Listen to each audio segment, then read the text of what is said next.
Rightio, guys. Welcome to day 5 in Court 1 at the Doon Kennedy Hobart Aquatic Centre. We're counting down 1 minute and 40 seconds before the Under-19 Canada ladies kick off versus the Australian Under-19 women's team. Just a quick couple of stats here.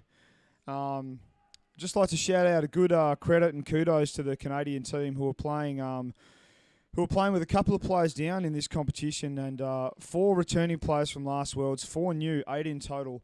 And number 11 has played only for 6 months, so well done, number 11 there for an amazing effort to even make these Worlds after only 6 months of playing hockey and competing with a whole bunch of other ladies that have played hockey for a lot longer. So Tilly Roy, number 11, has only played for 6 months. Amazing effort by Tilly.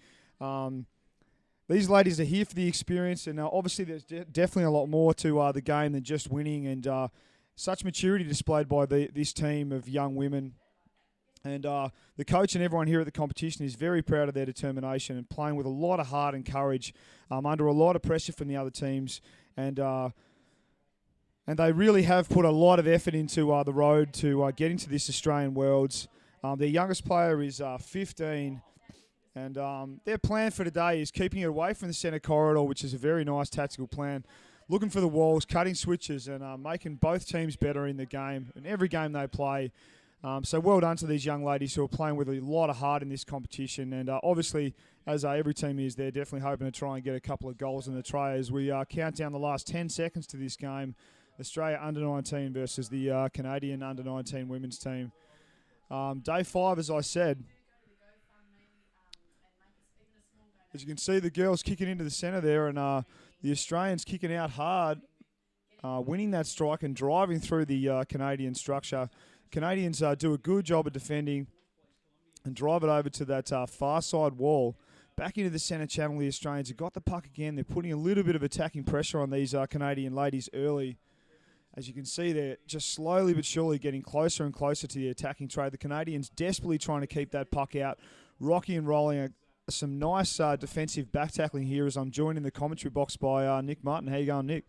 Yeah, good morning, Stu, and good morning to the underwater hockey world out there. And is this our Aussie girls in there, is it? Yeah, Aussie versus Canada Under-19 women's. Oh, there you go. And we've got proud dad Greg Biffin sitting here watching on. I think Mags might actually be having a rest, though, this morning from what I did see on the side of the pool earlier. Yeah, unfortunately, you can't play every game, particularly in a team of 12 when there can only be 10 competitors in the water. So there's always got to be people sitting out of the pool as the Canadians desperately try and keep the Aussie girls out of that tray. The refs have called a gloving infringement against Australia. The Canadians getting a bit of a reprieve here early on, and they'll be happy with that result there, Nick. Yeah, look, they're doing a good job of just controlling it and keeping it out of that tray here in the first couple of minutes. It's been a tough couple of days for these Canadian girls. The Under-19 women's division, Stu, really hotly contested, but also playing a lot of games. With only the 7 teams, they're playing a double round robin, which is really stacked it up. And they've actually got each team 2 days where they're playing 3 games a day. Yeah, they've been putting in the hard yards, that's for sure. And it's a credit to all these competitors. They've been playing a lot of games in a double round robin setup that's been putting them in the pool a lot. And credit to them for all the training. All the training they've done, all the hard work they've put in, because their fitness is definitely shining through. These girls have played a lot of games in the first 4 days. We're on day 5 now, and we've got another 4 to go, I believe. So well done to all these young competitors here who are just really putting everything on the line. As we rejoin the game, the Australians have got it in their deep attacking left-hand corner, and they're just trying to get that puck over to the centre channel there, Nick.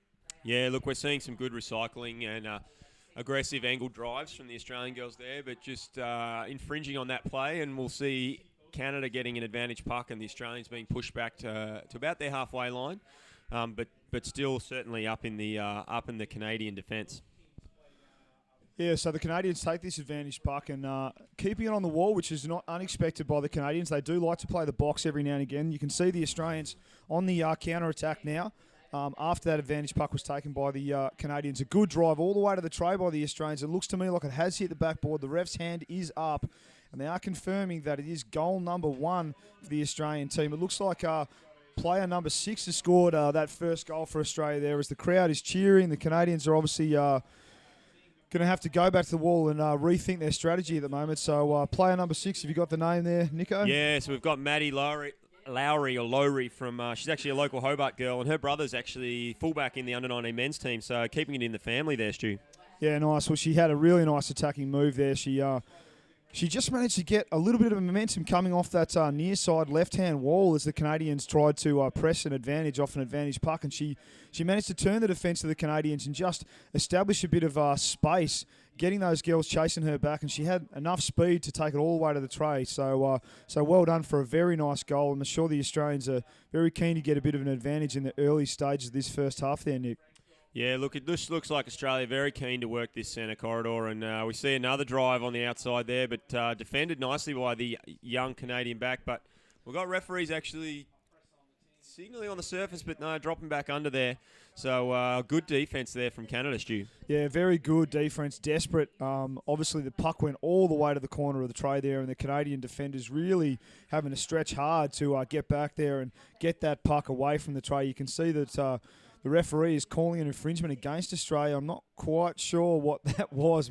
Yeah, so that's referee Chris Meeks from New Zealand there, Stu. What he's signalling is actually a stick infringement or an obstruction, depending on which way you think about it. But what he's showing there is that one of the Australian girls has come in to tackle the Canadian girl, but she's come from underneath the hand and has actually lifted the other girl's hand, kind of slid under it and taken the puck off. So first contact being with the other player's arm, not with the puck, and so really, yeah, could go either way as a stick infringement or an obstruction.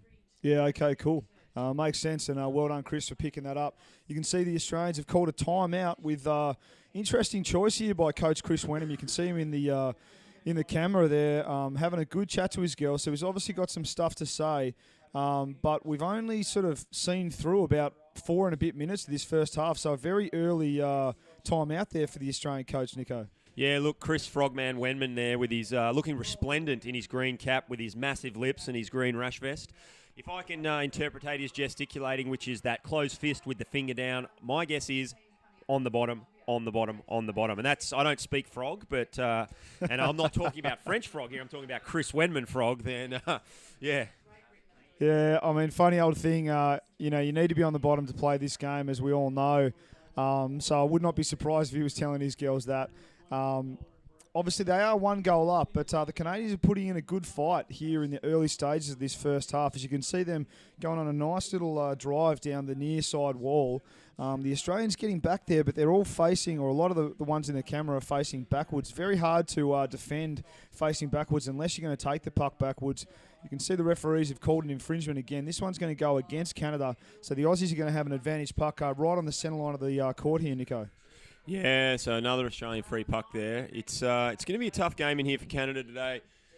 Obviously, the Australian girls tracking really well, but the Canadian girls having a bit of issues with illness here, sadly, Stu. They came with a small squad anyway. I think they only had 8, maybe 9 players at most. And I know yesterday they faced off against the Kiwis with only 6 players, as a few girls knocked out with illness, as we see the Canadians just clearing the puck from the tray to the corner there, Stu. Yeah, they have been doing it tough, and I mean credit to the Canadians for just sticking it out and bringing their best competitiveness to every game that they play against whatever team they line up against. You can see them doing a really good job of keeping these Aussie girls out of the tray.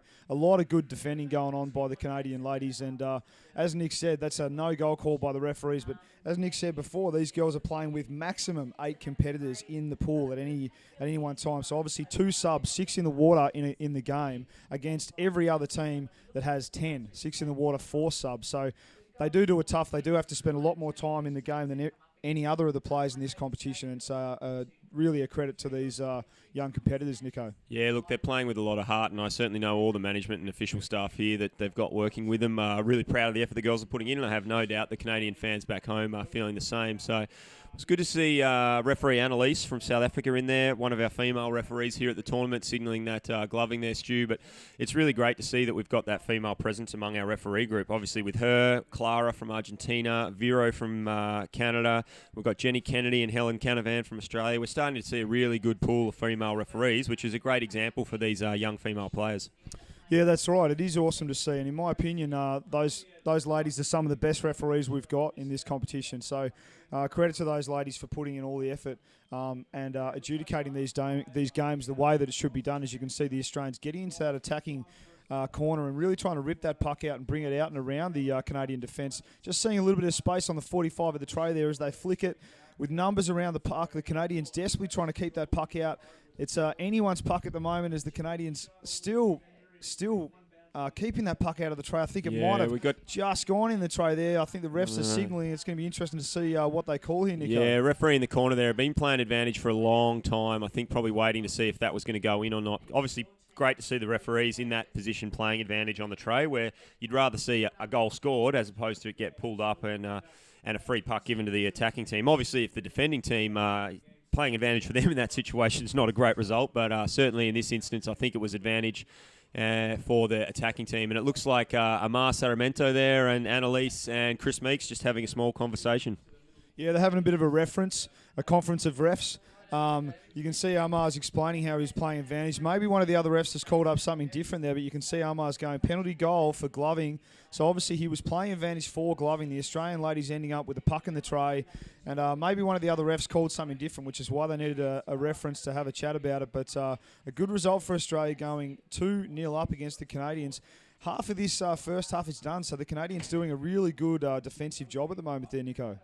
Yeah, look, I think they're really showing a lot of courage on their tray, really clearing that puck wide well. For me, the Australians are getting a really good initial drive, but their numbers on the bottom and their backup on that drive isn't there to convert, and that's really allowing the Canadians to sweep that puck wide with their good, strong defensive structure. And, I think on that third effort, the Australians are getting a good reload out of the corner and finding those aggressive angles, but just not quite getting that follow-up on those initial drives. Yeah, I agree, and it's funny as the Australians again bringing it into the attack. The Aussies are managing, as I think that's another goal for Australia as the puck goes into the tray. The referees are very quick to confer, and that is goal number 3 for number 12, who is Katarina. Maggie Biffin. And there I was wrong. Maggie Biffin not sitting out this game. Number 12 from Australia, Maggie Biffin, their fullback, actually coming up around the outside and putting a nice flick in the corner of the tray there, Stu. Yeah, well done, Maggie, as there's another referee's timeout called by the Canadian coach this time. Just back to what I was saying before, it's interesting that the Australian ladies up until this point have managed to put a lot of attacking pressure on the Canadians, but the Canadians have been doing a good amount of defending, and if you look at the amount of attacking pressure the Canadians have been under, only 3 goals in the tin with more than half of this first half played out. I think what the Aussie ladies are sort of falling in the trap of doing is that they're managing to get close enough to the tray to continuously drive 45s against the good, tight defensive structure of the Canadians, but then the Canadians are defending it consistently. So what I'd like to see is the Aussies just bringing it out and around, back out and around a lot more, and just sort of trying to go from one side of the tray to the other before they actually attack that tray, Nick. Yeah, as we see Canadian coach Pierre Larosse there just having a chat with his girls, and we saw the team list drop up there before, Stu, with just confirming that Canada does only have the 8 players in the court. So and there's actually only 7 of them in there today, so I'm assuming there's still 1 player knocked down with sickness. And yeah, chatting to their manager yesterday, they're doing everything they can to get those girls back in the water, as you don't want to travel all this way and miss games, as we see the swim-off happening after the end of that timeout.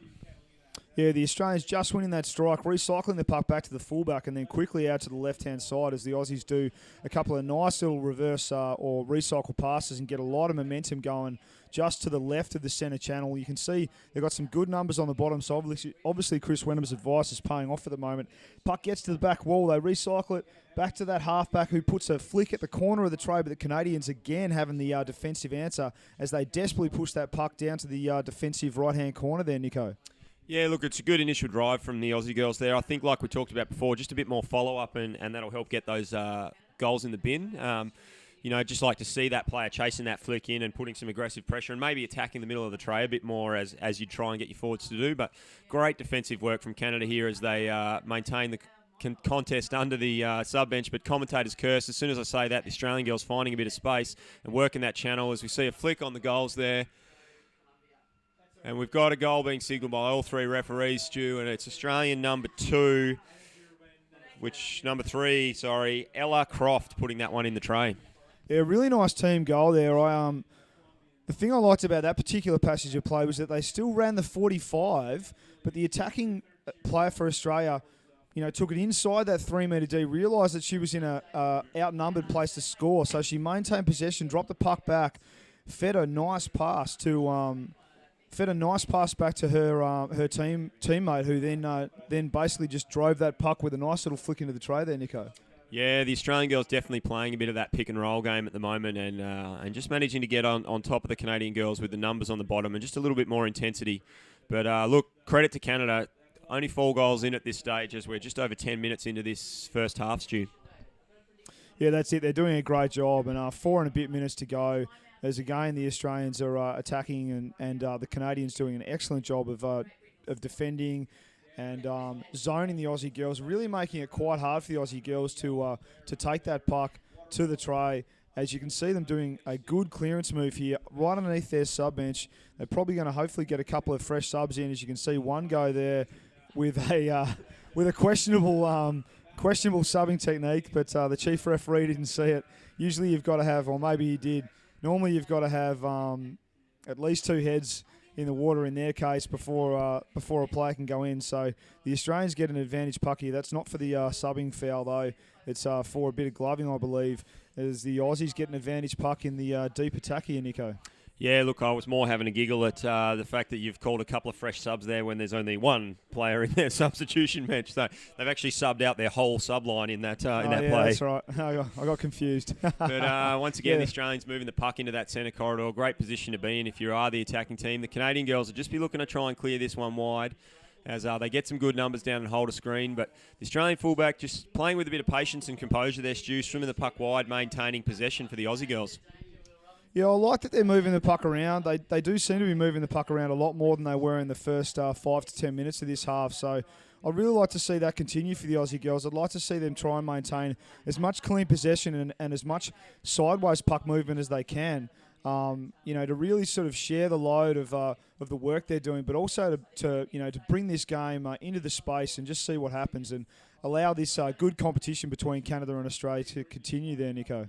Yeah, look, and that was absolutely fantastic defending there from Amy Schoenberger there, the Canadian number 6. Appears to be the left-hander on the back line there, and she's making some fantastic saves across the front of, I don't know if they would call it the net or the tin or the bin. I've heard Jordan Fryer, the under-23 men's coach in here commentating, he's called it the net a few times. I just wonder if it's a bit of an ice hockey thing. Yeah, I think they do call it the net, and I'm sure it comes from, as the Australians do a nice little drive on the 45, the puck has gone into the tray, the buzzer has gone. Annalise there confirming that it is a goal for number 13. Yeah, so that's Katarina Alloway there again, putting in another goal. I think that's her second goal out of the 5 there, Stu. Yeah, so well done, Katarina. But you're right, Nico. I do believe the Canadians have the tendency to call the goal the net. And I know we call it the tin sometimes, and I'm pretty sure the New Zealanders call it the bun. So there are a few different terms. I'd like to find out what the South Africans call it. I'm trying to rack my brain, but I just can't remember. But there are definitely 3, maybe even more terms for what is the goal. Yeah, look, I'm happy with the goal. I think the goal is a good, easy one. Maybe we've got Stephen Carrs in the chat here. He's an aficionado on this kind of lingo, so maybe he can let us know if he's got any other names there. And shout out to Steve, one of our big supporters of this tournament, and he's been a great energy to have in our cloud and our worldwide atmosphere.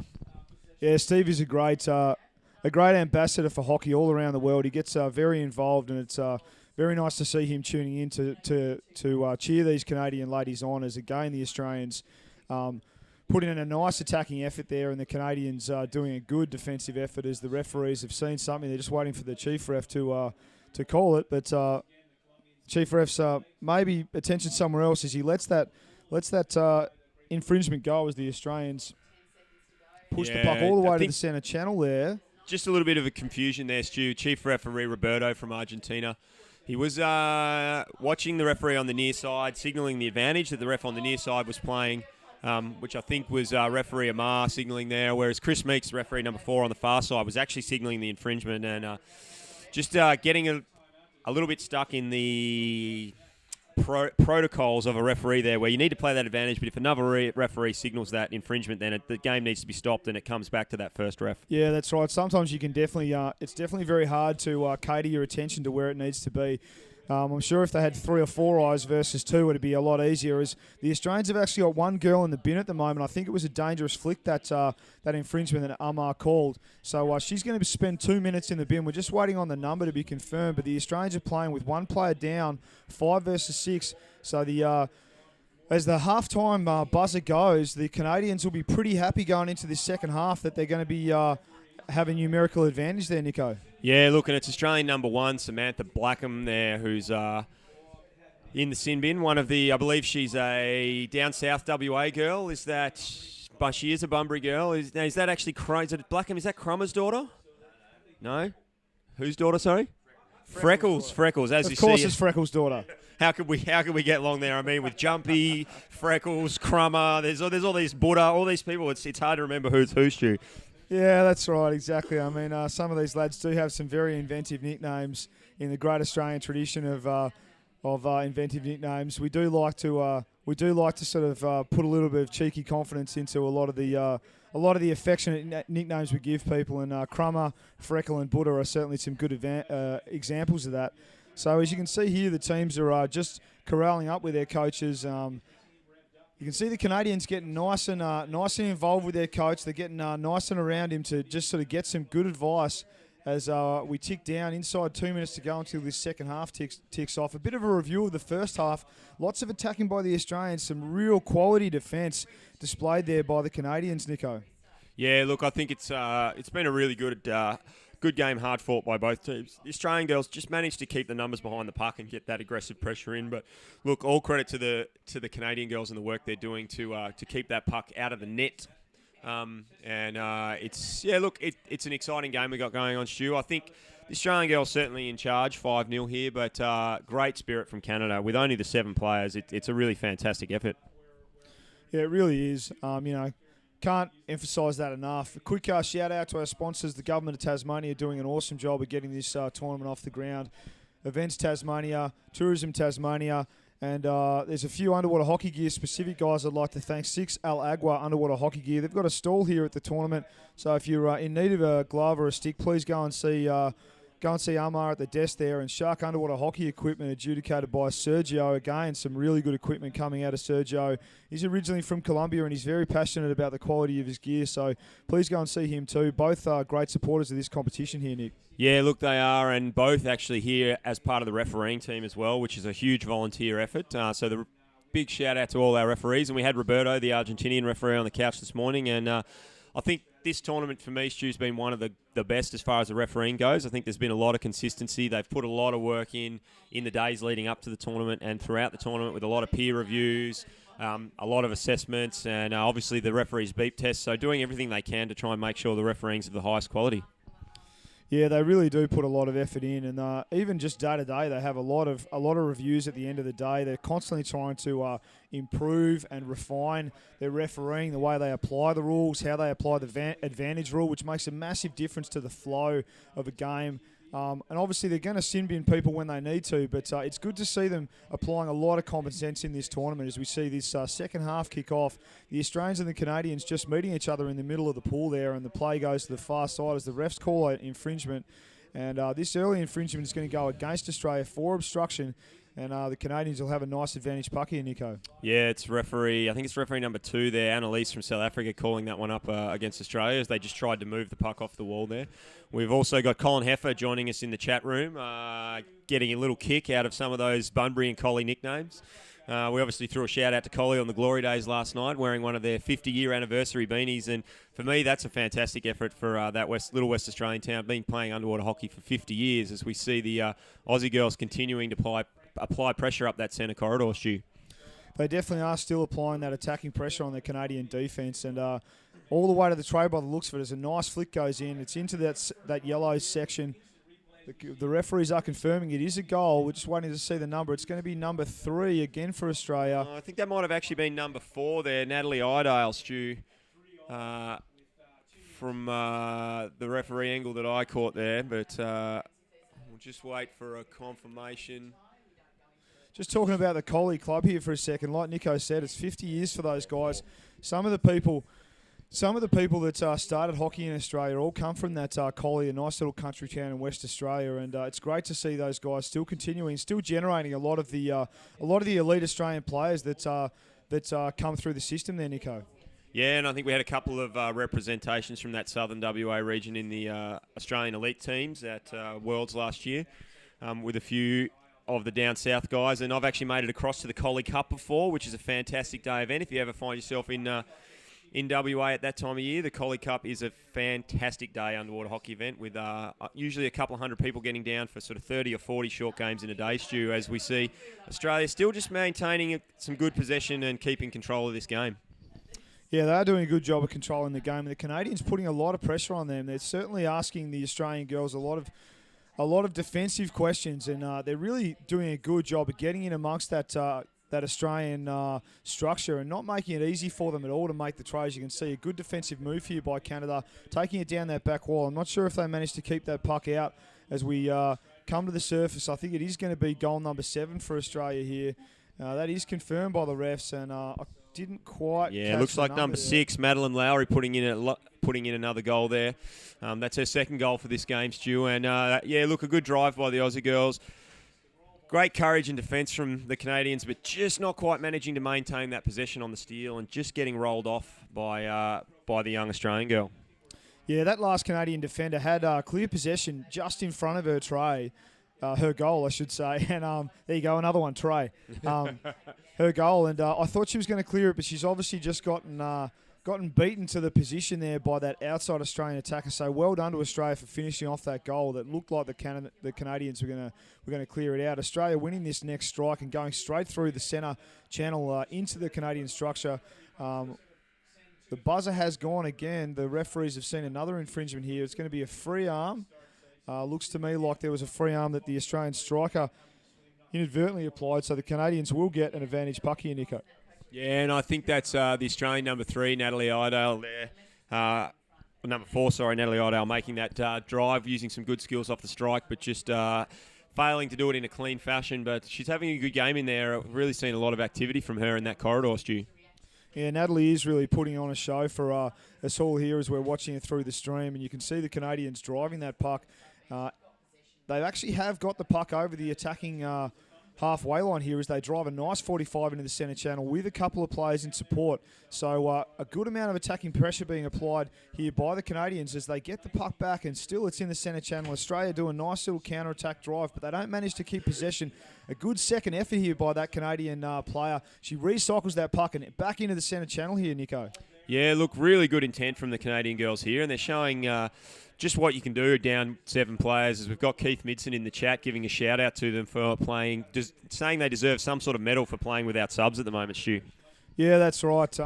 Keith being another old and bold Australian elite men's team representative, and it's good to see him getting involved and getting behind these Canadian ladies. It is really, if you are looking at it from a player's point of view, having played at this kind of level before, players like Keith and Colin Heffer and Stephen Cars all know just how hard it is, even with 10 teammates in the water. It's very hard as soon as the numerical advantage goes against you. It's hard enough when people get put in the bin, let alone when you don't have the full 10 contingent there, Nico. Yeah, absolutely. As we see the Australian girls just picking up and making a nice 45 movement and continuing that movement across off the wall there into the corridor. And I mean, you look at those 3 names you've just mentioned. Stephen Cars was actually initially coming here as one of the assessment referees, so definitely a senior person in that position. Colin Heffer, convener of the last World Championships we had here in Hobart in 2000, so certainly knows his way around the pool deck. And Keith Midson playing in that World Champion Australian team alongside you, Stu, back in 2000 here when we last hosted the Worlds. Yeah, that's right. I was lucky enough to play with Keith back 17 years ago in my first Worlds. I think that might have been actually Keith's second or third Worlds. And it was an amazing competition 17 years ago, organised by Cole, who also spent a lot of time in the Australian elite men's team prior to that competition. And he really did put on a good competition with all the volunteers here in Tassie. So it's very nice to see it back here in Tassie again as we see the Australians driving at the tray down the right-hand side of their attacking court. A good recycle, a nice flick through that last defender. It does look like it's going to be goal number 8 here for Australia. The referee's conferring. And I think they're It's saying number 12, Maggie Biffin there. Proud father, Greg, sitting next to me. Great to see Maggie putting a goal in there. To me, that drive really started with the hard work from Madeline Lowry again, though, who's put 2 in already. But her swim down the outside there, really finding some space for them and then managing to maintain that possession, drop it back, and reload the puck to Maggie there from the back line. So well done to those girls. As we see Canadian girl being ejected from the pool. Looks like Canadian number 5, which is Emmy Naidu.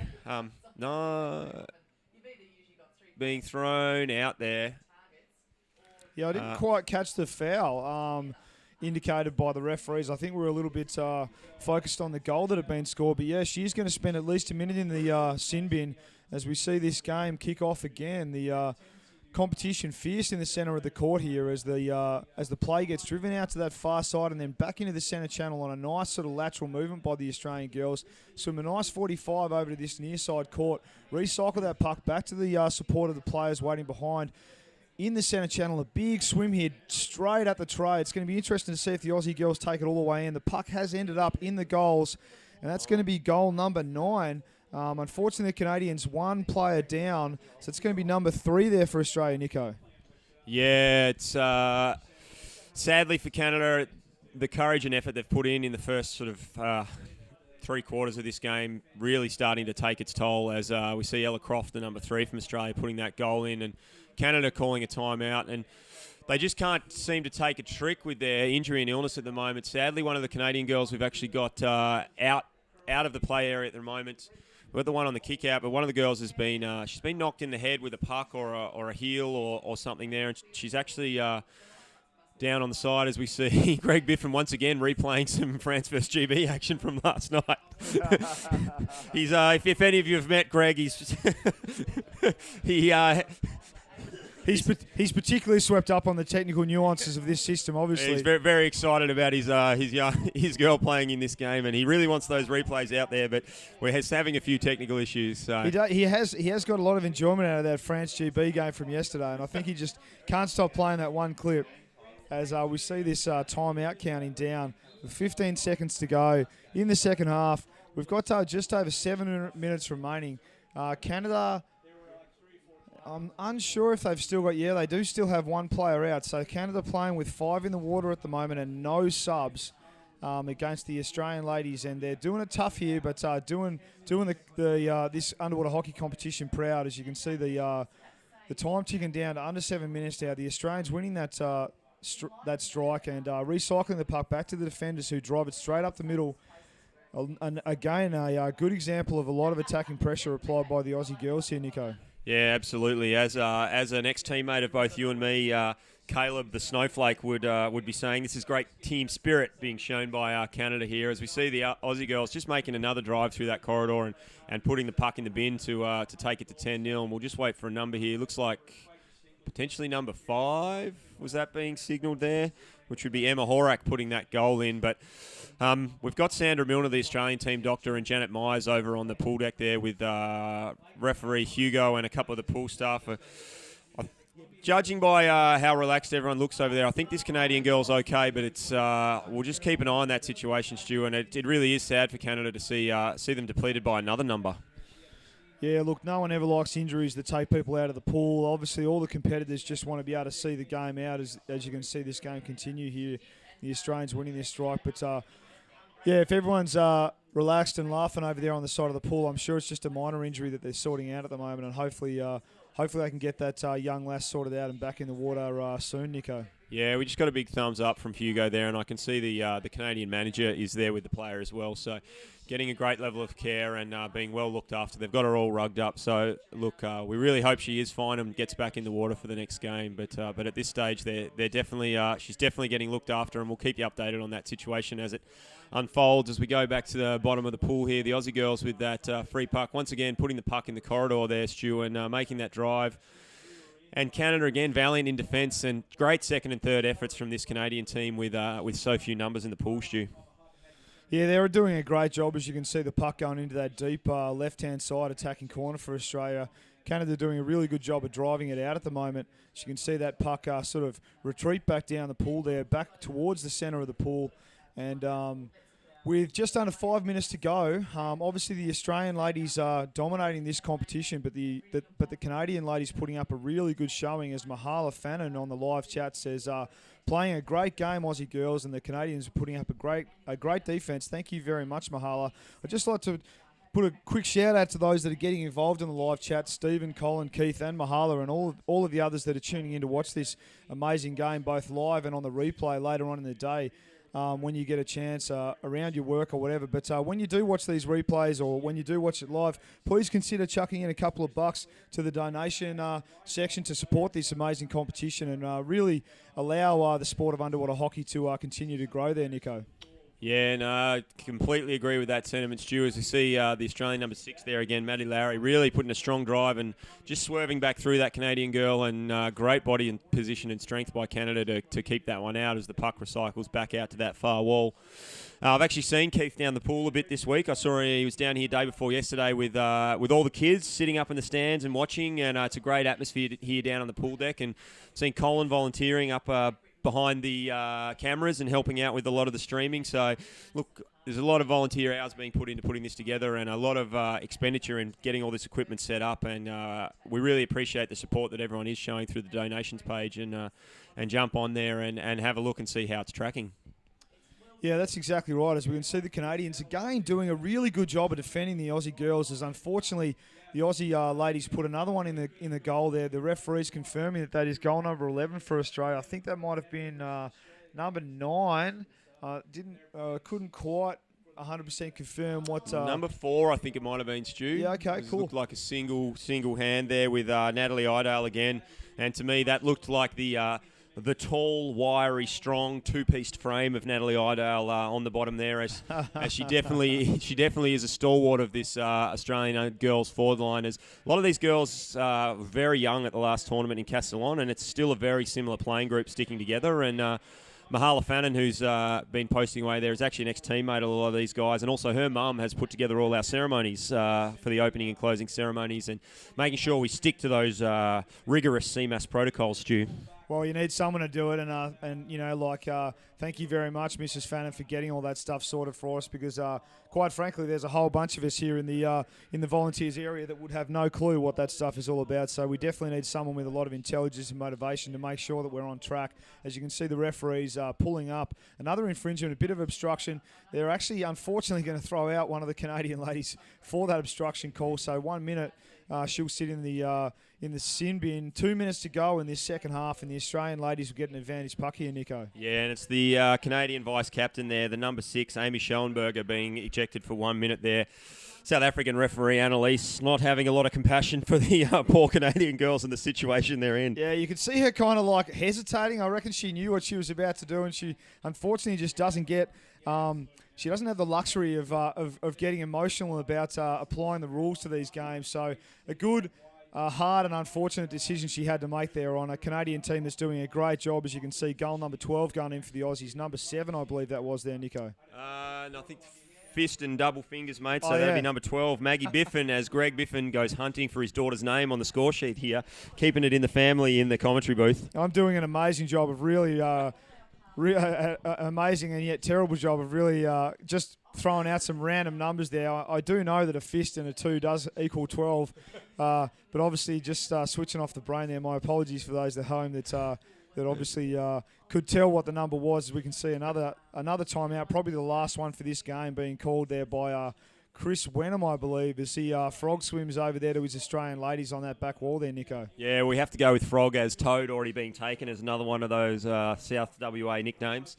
Be interesting to see Chris just probably settling his girls down a bit here, giving them a bit of a pat on the back. You see Natalie Idale with a little bit of a just flexing the arm up, getting ready there for a move off this strike, Stu. Yeah, maybe she's just getting a little bit of grease on that elbow joint and the shoulder joint, just to sort of prepare herself for a big swerve coming up. We'll watch and see what happens.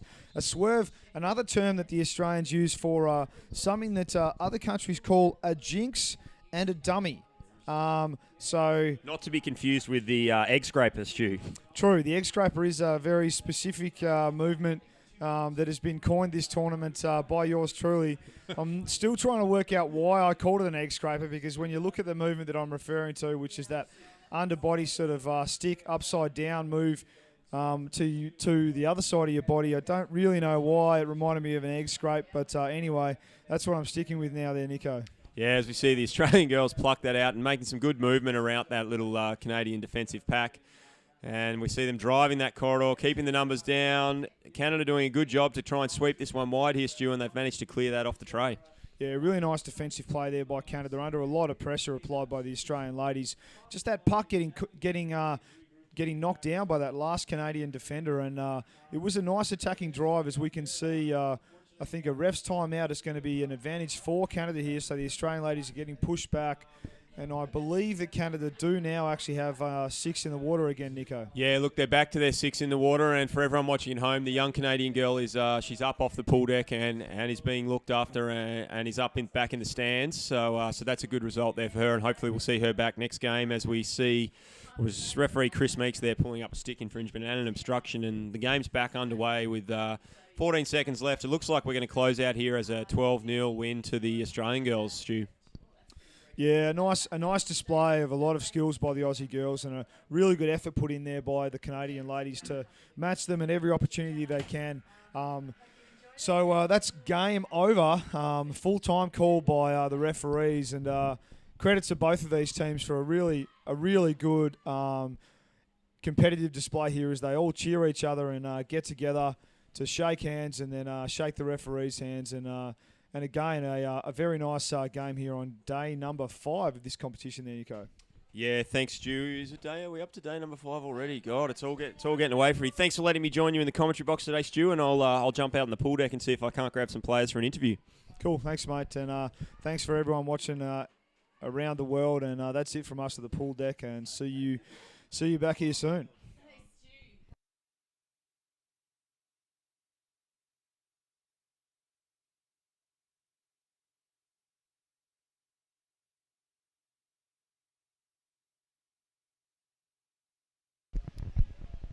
As we go live to the pool deck here, just an update on that young Canadian girl. She is in the first aid room. It was, I've been informed, it was a puck to the head by accident there, sadly, but she seems to be on the recovery, and we'll keep you updated on that as the day progresses.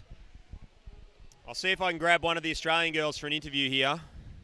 I've got someone jumping out, hopefully to get a recap on what was a very strong performance from the Australian girls this morning, but absolutely valiant, courageous defence from the Canadian players.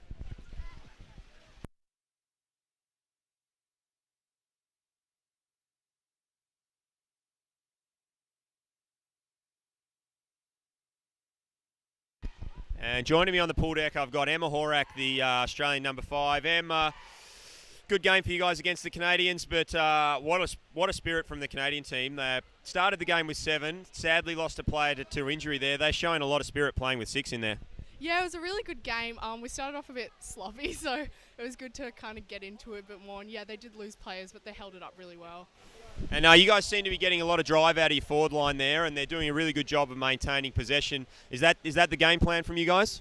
Yeah, we've kind of changed a bit from our traditional Aussie hockey. So this year we're kind of focusing on more driving it, especially with the backs and the forwards. Yep, yeah, I don't know if that's much of a change from traditional Aussie hockey where we go for the driving. And you guys certainly seem to be looking to pluck it out of the contest and sort of make those aggressive plays around the outside. Yeah, definitely. Yeah, no, that's a really good focus. And do you have a message for all the Australian fans back there? Thank you so much for watching us at home. Keep watching us. Hopefully we can get on the podium this year. Yeah, you guys are doing a fantastic job. Best of luck for the rest of the tournament. Thank you so much. Joining me, I've got the Canadian number 9. If Dave Lambert would hop his microphone out of the way. Alexis, tough game there. Starting the game with 7 and then sadly one of your players copping an injury. I have been informed she is okay, but it's just over in the med room getting looked after. So how do you get through these games with only 6 players?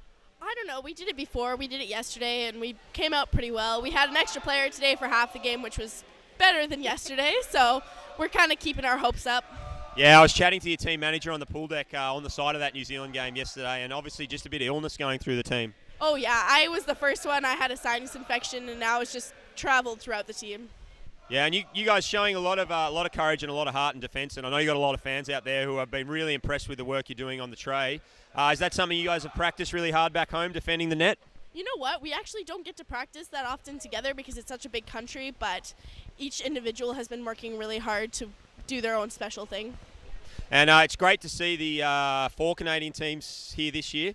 And last year, obviously, only the 3 teams. Is junior hockey on the rise in Canada? I sure hope so. Well, look, thanks for joining us. Do you have a message for the Canadian fans back home? John, Cody, Stephanie, Arabella, Lisa, I miss and love you all, and I hope to see you soon. No worries. Thanks for joining us, and good luck with the rest of the game, and I really hope your players manage to get back in the pool. Thanks. And that's all we've got today live from the first game today in Court 1.